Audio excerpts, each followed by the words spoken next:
Max Verstappen, what a morning he's had. 22 laps round Suzuka on his debut. What did you make of his efforts? Well, he was very clean and tidy to be 0.4 of a second from Daniel Kvyat. Even though Daniel Kvyat hasn't been here before, he's had a season of racing with the car, and so he's been neat and tidy as he comes up through the S's. A lot of little corrections on the steering wheel, but he's able to actually find the line very quickly. And as he now comes up through the Dunlop, this is where you actually hold your breath. You've got quite a lot of time there with high G-forces, and you're sort of hanging on. But if you look at his head is actually very, very stable. So physically, he is much better prepared than I think most people expected.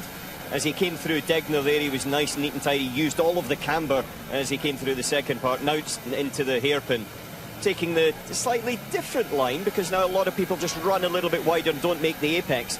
But very neat and tidy laps so far. One little wiggle from him, but I have to say he's been very impressive. He's been really mature, and I suppose the fact that he's been announced by Toro Rosso so early gives him a lot more preparation time than the guys that we've seen slotted in February, for example.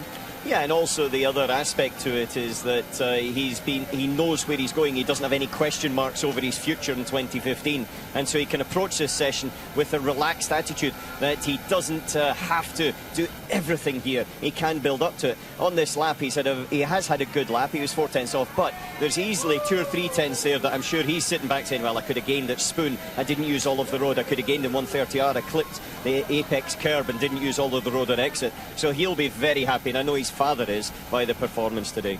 But that's interesting, isn't it? Sometimes you can watch a young driver and you feel nervous when you're watching them. You didn't feel like that with Max. You didn't feel that there was any chance of him going off. The car obviously had a problem and he was forced to go off, but even he handled that well with his feedback to the team. He did. He said exactly what the problem was, in his opinion, and then he asked, "What do I do?" And they told him, and he did it. He came back, his helmet on, walked straight past into the pit, did the correct thing. Then he was, he was relieved, I would say, that his first day is over, and it's been a big tick in the box for him.